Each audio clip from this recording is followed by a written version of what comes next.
From our broadcasting house here at Wesley Street in Sierra Leone's capital, Freetown, this is Primetime News on AYV TV and radio. You're watching us on Channel 33, on DSTV, Channel 399, and listening to us on frequency modulation 11.7. Let's start with tonight's headlines. AYV looks into the death of glorious Aminata Bangura, popularly known online as Gen Z reporter. Ministry of Information and Civic Education holds special civic town hall to address threats to quality education in Sierra Leone. Sierra Leone has the largest economy among Sierra Leone, Liberia, and the Gambia. Latest figures show. Yeah, boss. Now I don't go so to saving something. So, but if the government can intervene, they don't say they cry to proper government, so let assist people at the price. Those were the headlines, and now for the news in full.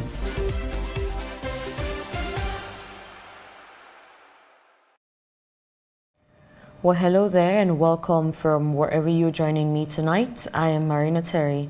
Now, first in the news, Ministry of Information and Civic Education has held a special edition of Civic Town Hall to address the threats to quality education in Sierra Leone, featuring education stakeholders including the Ministry of Higher and Technical Education, Ministry of Basic and Senior Secondary Education, the Anti-Corruption Commission, WAEC, and many more.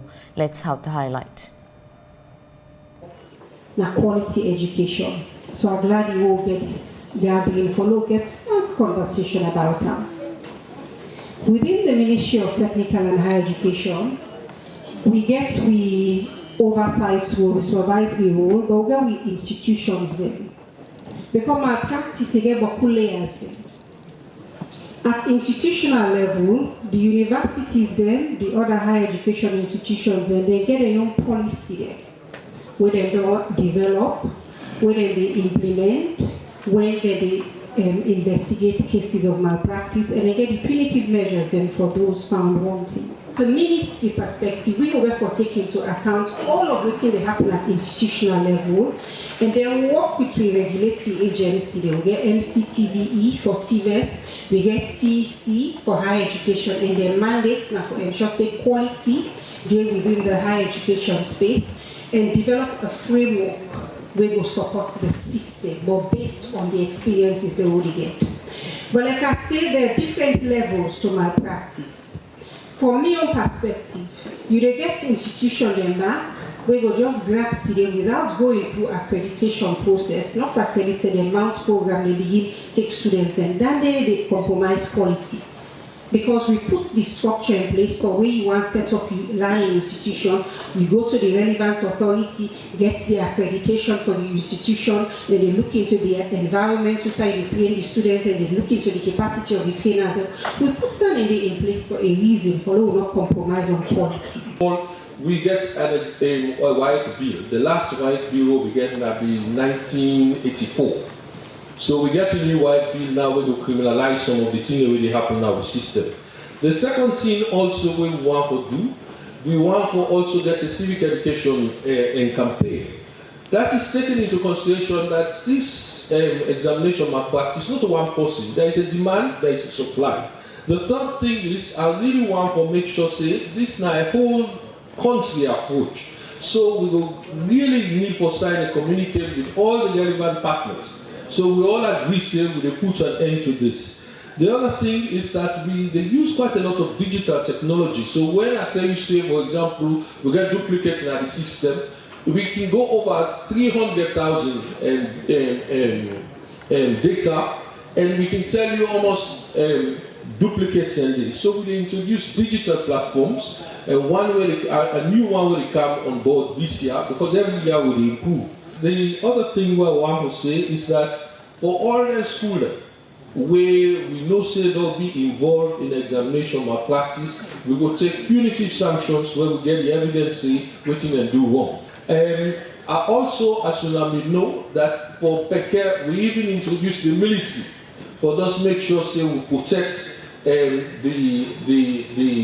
materials. The last but by no means the least, Every senior management team will get now, will go through with all free line for look at all the feedback we will get from the public and take decisive action based on the feedback they will end up providing. Our role as Anti-Corruption Commission is not to monitor exams. We should not be doing that. We only did it at that time to draw your attention. Now that we have your attention, do what has to be done to fix this problem on a mass scale. So things like impunity, for example, we do reports. Minister there all the time we refer to them. Okay, I just don't get a report. I don't tell you. In the schools we went, if you read this report, you find out there was a huge coordination. Principals, teachers, parents, administrators, security sector, all of them working together. Are you going to take all of them, prosecute them at ACC and put them in prison? No, that would be a waste of time, a waste of resources, and it will be most ineffective. So it's a question of the administrative system organizing itself properly to handle this and then to deal with it. And then comes back again to what he said about the recruitment of principals and the sanctions that apply to those who engage in things like this. One thing we assure the public, WAEC will get what you call integrity. And that integrity there we still the maintainer during the conduct of the examination. The one that really go to the field, they know. So we know say examination malpractice now a threat not only to the reputation, not only to the image of WAEC, but even to the development of this country. So therefore WAEC not condone that.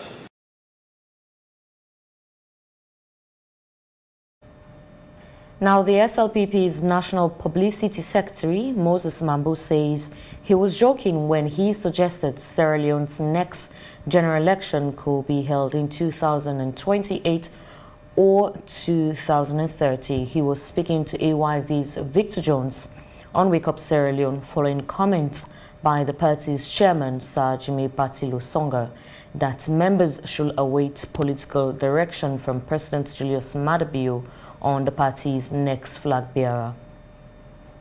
A few days ago, you were, quoted to have said that elections will be conducted in 2028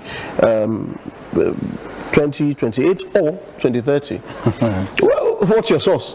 Why 2030? I'm a political communications specialist, so sometimes we trigger the waters. You understand, for political debates to continue. Jordan, like how the Creole man can say, until you want it hot, we'll continue to make it hot. I believe in constitutional processes. So whatever the Constitution says and whatever is to come regarding constitutional amendment is what, for me as an individual, and even us in the SLPP, that's what we will stand by. But we do know and believe the next election is going to be in 2028. And just for the record, just for my viewers, you were saying, Mahambu, this morning that what you had said that elections could be conducted in 2030 was just a joke. Of course, that's one joke. But you were joking. That's one. Yes, but then, are you joking or not? No, that's what I'm saying. I say I'm a political commentator. Was this a joke? It was a joke. That's what I'm saying. I said, okay, I'm a true political communicator. Okay. So sometimes you throw jabs as a communicator. You understand? To whet the appetites of other political commentators and trigger debate. But honestly now, which is the truth, we need to actually, as a country, start discussing the tenure of presidencies in this country. With regard, either we discuss. Do you think it's the right time to discuss that thing? That's what I'm saying. Either we discuss tenure of presidency or we discuss transition. Now, the Executive Secretary of the Human Rights Defenders Network Sierra Leone, Alfonso's BM Barney, says limited economic opportunities are driving many Sierra Leoneans to seek better prospects abroad, including in countries such as Dubai, Kuwait, and Turkey. He too was speaking on AYV's Wake Up Sierra Leone program while discussing a recent travel advisory from the Ministry of Information and Civic Education on journeys through Guinea. The concern I think we need to look at from the Sierra Leonean perspective and the questions that are not yet answered is why are Sierra Leoneans risking their lives going through due channels or bypassing the due process, in short of greener pastures. Those are the questions I think we need to be asking. And I think, to me, it's really unfortunate that I'm even reading short communications from the Ministry of Information telling people that if you want to go out for jobs, make sure that you know that this job offer is legal or whatsoever, all those things. To me, it's really unfortunate that I'm reading short communication, because the government has a responsibility to create opportunities, and those opportunities have not been met, are not seen, are not materialized, and that is why people are moving. And because they are moving, it gives another country, or it puts them in the spotlight that they are aiding and abetting. And the Guinean government don't want to be seen being tagged on that aspect that they are aiding and abetting human trafficking. So one side of the Guinean government action is the issue of trafficking. I will not speak to the issue of migrant workers, because that one is common. Both Guinea and Sierra Leone, Liberia, is MRU. We move around. Okay. But on the basis of human trafficking, the Guinean government has the responsibility. Now, Sierra Leone is stepping up preparations for the 2026 first Global Olympic-style robotics competition, scheduled for October 7th to 10th in Incheon, South Korea, under the theme Igniting Innovation. The National Commission for Children, working with the Ministry of Gender and Children's Affairs, has received robotic kits from DHL Sierra Leone to support Team Sierra Leone preparation. The team says the competition offers young Sierra Leoneans a chance to turn technology towards pressing national challenges, among them fire outbreaks that recorded 216 incidents nationwide last year alone, with the Western region bearing the heaviest toll at 119 cases. AYV's Issa Bangura reports with footage by Ali Bangura. For Team Sierra Leone, the countdown to the competition is already underway. The kits supplied by DHL Sierra Leone give the team the tools it needs to build and test its project before traveling to South Korea. For these young Sierra Leoneans, the kits amount to modern equipment. They are a means of converting ideas into working technology. Team Sierra Leone says its focus will be fire incident, a hazard that has repeatedly tore through communities from crowded urban markets to informal settlements with little room for emergency vehicles to move within. I think it's very important to Sierra Leone because Sierra Leone faces many predicaments due to fire. Sierra Leone has a lot of biodiversities which we need to protect, and the ecosystem protection is key to us Sierra Leoneans. Each and every one of us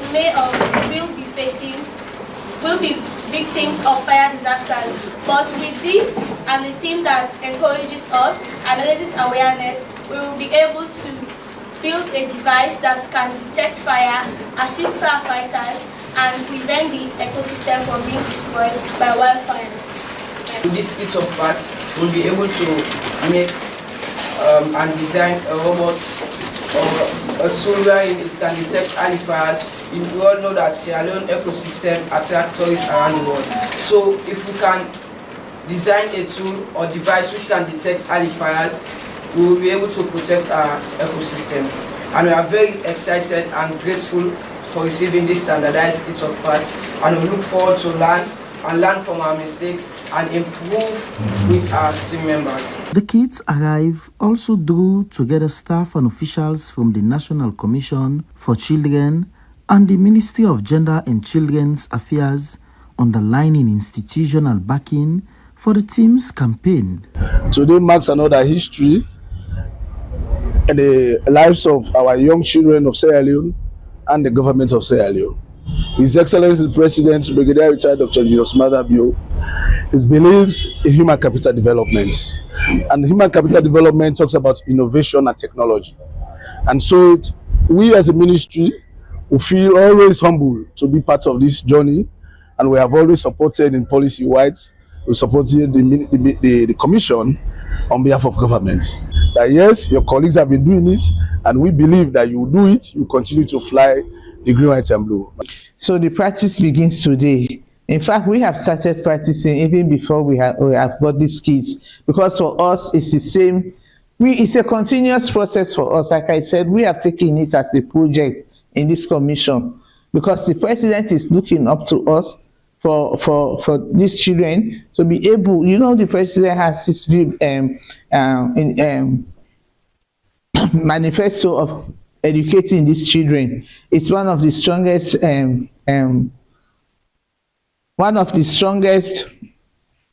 thematic areas in his manifesto. So now he is looking up to us. The chief minister has also been very supportive, like he had from the minister, the deputy minister of gender. So it's a collective responsibility on the side of everybody that is being involved. All of us want to make sure that we see these children go and come back successfully, winning this game this time round. As Sierra Leone gears up for the global stage, the team hopes its innovation will prove that young people can build practical answers to some of the country's most persistent problems. Issa Bangura, AYV News, Freetown. Well, many thanks to Issa Bangura for that report. Now, young people in Sierra Leone have been given a more formal role in confronting the country's growing climate risk. The Global Youth Counterpart for Sustainable Development, GYC Sierra Leone, has launched the National Youth Climate Adaptation Network.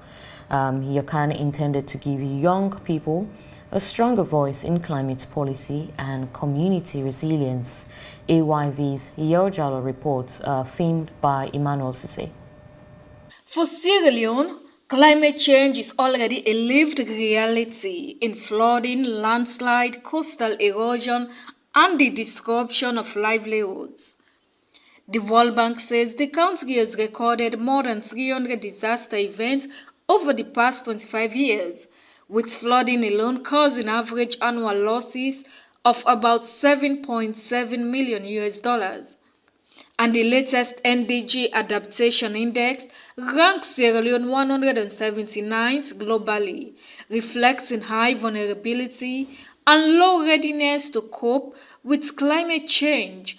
Against this backdrop, 16 young people from across the country have been trained in adaptation, climate governance, and advocacy. It is a live reality. Our communities know it by flood and mudslide that take homes and lives in the coastal erosions that eat away our soil and in the shifting rains that unsettle the livelihood of our farmers and fisher folks. And we know that the generation that will live longest with these impacts, our young people must be equipped, organized, and empowered to lead the response.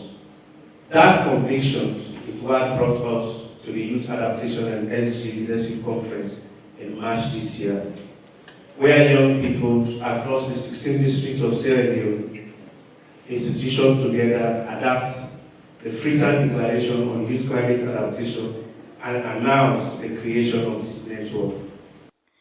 But the organizers say the ambition is larger than capacity building. YCAN is intended to connect young advocates with government, civil society, development agency, and businesses, creating a channel through which youth concerns can influence climate decisions. Impacts are increasingly evident in changing weather patterns, environmental degradation, threats to food security, and heightened vulnerability among communities. At the launch, organizers unveiled a governance chapter and a one-year operational roadmap that matters in a country where climate vulnerability is compounded by urban expansion, environmental degradation, and limited capacity to absorb repeated shocks. We have operationalized the MRV, we developed the NEC, but also we are doing a very important document that is key to climate change action, developing the first biennial transparency report.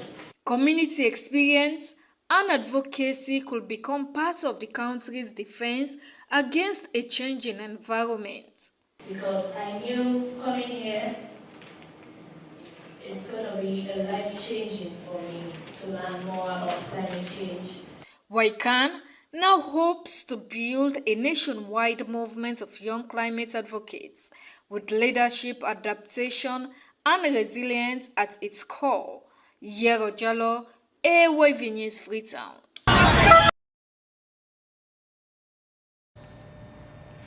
Well, for years, Koinadugu districts depended on a packaged drinking water transported from Freetown.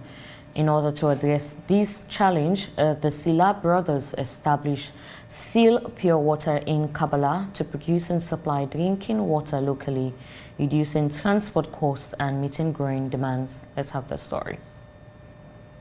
For years, Koinadugu district depended on packaged drinking water transported from Freetown. To address this challenge, the Sila brothers established Seal Pure Water in Kabala to produce and supply drinking water locally, reducing transport costs and meeting growing demand. Mosire Sila, proprietor of the company, he had this to say. Water na necessity wey I believe say nobody know they will go without am. And some of we been done dey see like say even the influx of the trucks that will be the car na Kabala, transport fee have been dey go up. Sometimes they know the panel business we dey see transportation costs they go up just because of to carry the car out something then our district so we know say we able for source and we just need for put the technology and the knowledge together it will happen. So before as I dey say cow trucks them in the cow water plenty which is good. So take our normal like say we're not supposed for the pool water again from Freetown, Can and Kabala. We still get water now. We just need for process and package them very well. So through by that, we developed this factory when I Seal Pure with reverse osmosis with a standard system. So we they do a very pure water because of the filtration system, very powerful. They do packaging, so hygienic. So through by all that thing, then they're now able for achieve for we get a very clean water like how they go so.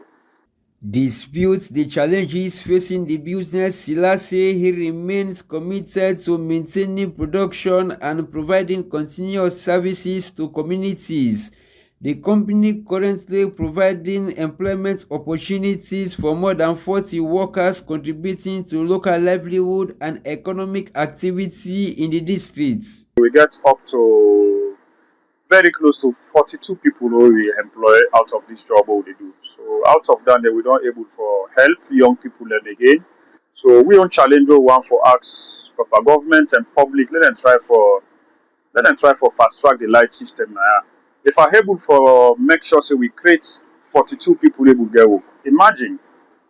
Just imagine now if I get more chance for creating a different location at the district. How many people we will employ? If we able to forget the Guma and Kabala, then we able to forget the NPA, it will help you a lot.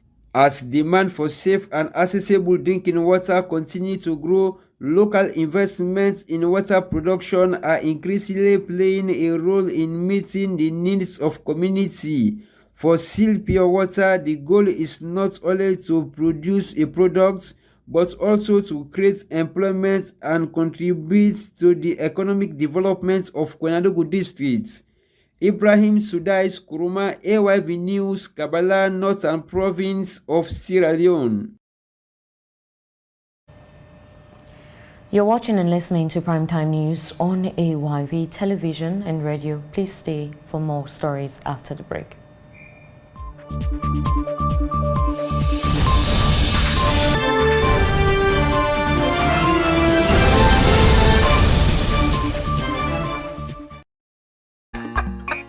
So you mean say you sabi cook? If I cook cassava leaf for you, you go bet your finger. Eh? Cassava leaf? Na my favorite place as than dey. If not a way you dey in hurry, I for don't cook am for you. Me? Dey in a hurry? Who you call cassava leaf? Get outside you go. I don't cancel all thing. Go cook. Any problem? Me? Problem. Will I go cook the cassava leaf for you? Wife material. Bamako, 40 yards. Na me. Share and carbon.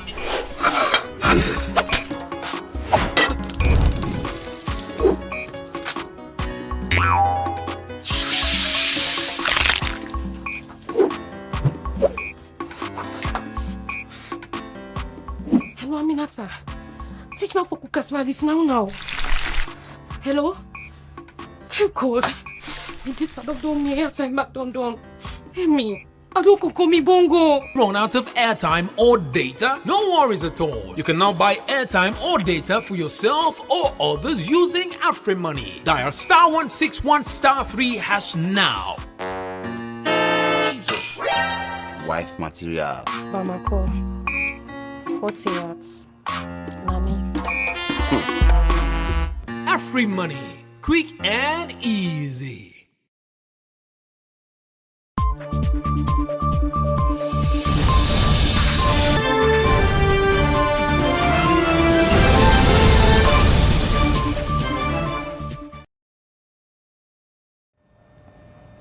All right, welcome back. I am Aminata and this is AYV's Primetime News. Thank you once again for joining me tonight. Let's take more stories. Now, Sierra Leone, Liberia, and the Gambia are working to grow their economies while also managing public debt and the rising cost of living. Now, the latest figures show Sierra Leone has the largest economy of the three, but the Gambia also recorded the fastest growth in 2025. AYV's Marimatomi brings all of it into perspective for us in this report. According to the World Bank, Sierra Leone's economy was valued at approximately 7.46 billion United States dollars in 2025. Liberia's economy stood at about $5.25 billion, while the Gambia's was approximately $2.59 billion. However, economic size differs from economic growth. The World Bank estimated the Gambia grew by 5.9% in 2025, followed by Liberia at 5%, while Sierra Leone grew by about 4.6%. According to the IMF, the Gambia had the highest public debt to GDP ratio of the three at approximately 82% at the end of 2025. Liberia followed at 54.9%, while Sierra Leone recorded about 46.7%. Under the IMF's own debt sustainability framework, a country with Sierra Leone's rated debt carrying capacity is expected to stay below a 55% threshold, placing Sierra Leone within a manageable range, while the Gambia's ratio sits well beyond what the fund considers safe for a country of its capacity. In Sierra Leone, the cost of living remains a pressing concern. According to Statistics Sierra Leone, annual national inflation reached 14.77% in June 2026, up from 12.69% in May. Yeah, boss. Now I don't go to saving something. So, but if the government can intervene, they don't say they cry to proper government, only assist people at the price. Only assist people at the price. From where oil goes 750 up till now, they not put some down. Up till now, still with for this kind of struggle here so. Where you go buy, say they pull that money there. Nothing you gain from that. They buy 200, they buy 120, they buy 150. Now they buy 1 million. How for trading? I go sell, let you survive for you begin, they get for pay school. You get for eat, you get for pay us rent. Now you go buy season almost. You can sell 1 trillion, they get 1 trillion. How long you go get that for go pay us rent 5 million, 4 million, 2 million? Enough funny for you. Pepper, they buy 10 cup, that off what you can 8 cup, 7 cup. Now you don't go buy 8 million, you don't go buy 9 million, you can't sell 10 million. How for surviving in this country? Me, I don't understand. The figures paint different economic realities. Sierra Leone has the largest economy of the three, while the Gambia recorded the fastest growth in 2025 and also has the highest public debt to GDP ratio. Liberia's debt ratio falls between the two. For Sierra Leone, the IMF says public debt remains sustainable, but the country is still at high risks of overall and external debt distress. For consumers, the central question remains whether economic growth can translate into lower inflation, better incomes, and more affordable food. Maya Matomi, AYV Business News, Freetown. Well, now to our entertainment news. Yes, you had me right. 4 words that carried a young voice across TikTok and now echo differently since her passing. Glorious Aminata Bangura, known online as Gen Z reporter, has died following weeks of illness. At just 21, a second-year journalism student at Furabe College's Mass Communication Department, questions remain over her final days even as one of her earlier videos resurfaces, carrying a message about love that arrives too late. Emanuela Louise reports. She wanted to tell Sierra Leone stories, but instead tonight, she has become one. Glorious Aminata Bangura built a following of over 48.9K as the Gen Z reporter. Her signature opening, yes, you heard me right, instantly recognizable to thousands who watched her online. Since her passing, an older clip of hers has gotten into circulation where she reflects on how affection often arrives only once someone is gone. Viewers are now watching these words with new and heavier meaning. People actually like you, but you need for die force. Yes, you heard me right. People actually like you, but you need for die force. Now the die we no agree die. Now make you know it's it they say people like you. Okay, so when they see where person can die, whether they're gonna be, see all the good things that they can talk about this person, the things that they do. Oh my God, he be so nice. Oh, this guy be so kind. Oh, this guy no get problem. This guy no get one problem. But you need to tell that guy be their life. Una not be the talk. Una be there in malice. They say good things about him, but immediately when he die, and I say you see all in good size there instantly. Don't we possibly then a sick babe. When I ever pull money, say, oh, Lord, go help this person and sick babe, Lord, do this for her, Lord, do that for her. But when I tell you don't die, all that money una for don't get and they tell you na sick babe. Now una they go get and we don't die. Our close friend Trevor Jack King says Glorious had battled illness for weeks and appeared to be recovering before suffering a relapse on Friday, 21st August. She was later rushed to Choitram's Hospital in Freetown and placed on oxygen. As her condition worsened, friends and online supporters launched appeals to help cover treatment cost of 40,000 euros. A scramble for funds that reflects a wider reality. A recent Human Rights Watch investigation found Sierra Leone's healthcare system leans heavily on out-of-pocket payments from patients and often informal and unregulated, leaving families to fundraise in real time for care that should not hinge on their bank balance. Following her death, claims spread online that the hospital had withheld her remains over an outstanding bill of 68,000 euros, and the hospital superintendent later confirmed that the family received a 40% discount on that amount and that the corpse had been released to the family members. Her death has also revived an earlier controversy involving musician Fineface. Weeks before she died, Glorious posted a video referencing Fineface, which later drew an online backlash, including alleged threats from one of his followers. AYV reached out to Fineface, who declined to comment, citing management advice.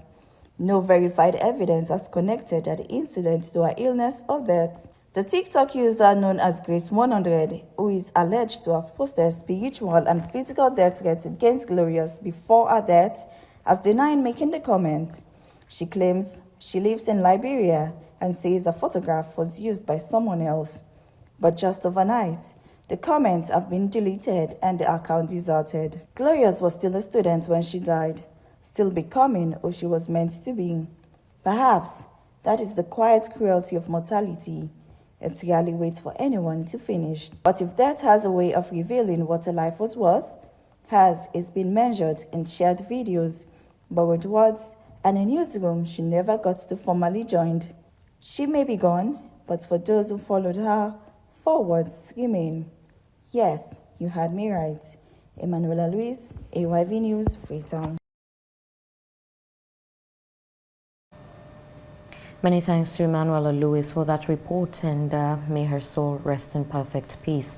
Now, for the latest in sport, Sierra Leone Women's Premier League champions Mwemo Queens FC have continued preparations at the Gold Project Yaoundé in the Gambia ahead of the WAFU A CAF Women's Champions League qualifying opener against host Barry Wuleng FC this Friday, 28th August 2026 at the Independence Stadium. Their training session was marked by determination and resilience as the team trained under a downpour. Head coach Adama Suma and her technical team led the drills with precision, ensuring the players did not simply go through the motions, but also truly master them. This tournament marks Mobimo Queen's third appearance on the continental stage. While still in sports, the president of the Sierra Leone Basketball Federation, Ali Ijazi, has attributed the Sierra Leone under-16 basketball team's poor run at the 2026 FIBA Zone 2 tournament in Senegal to the lack of an indoor basketball facility in the country. The Young Stars represented Sierra Leone at the FIBA U16 under-16 Zone 2 tournament, but were defeated 88 over 45 by host Senegal and also lost 70-31 to Cape Verde. The team's participation was made possible through the effort of the federation with valuable support from AfriCell and AfriMoney. The squad returned home on the 25th of August. President Ijazi discussed the team's performance during AYV's midweek sports show.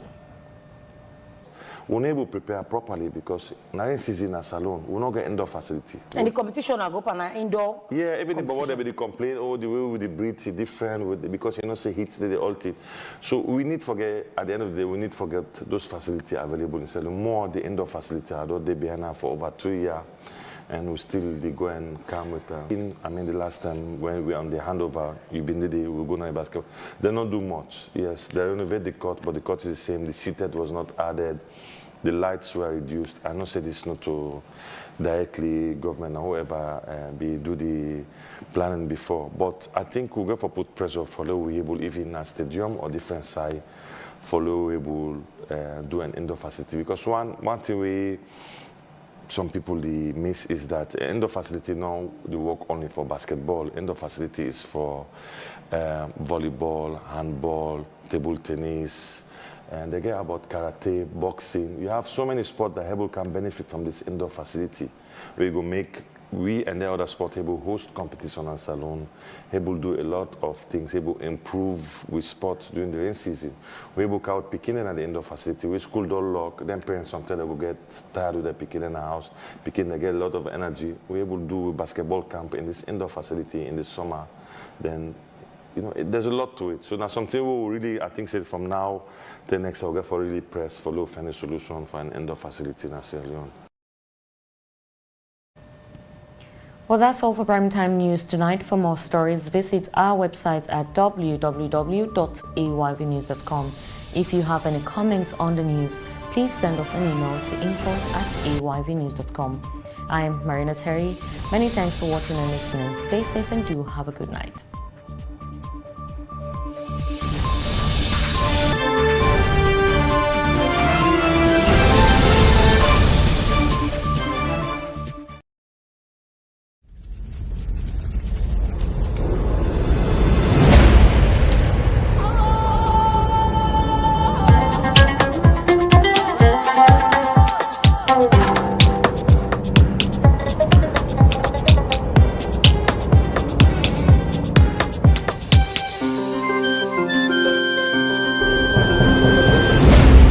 You're watching AYV Television.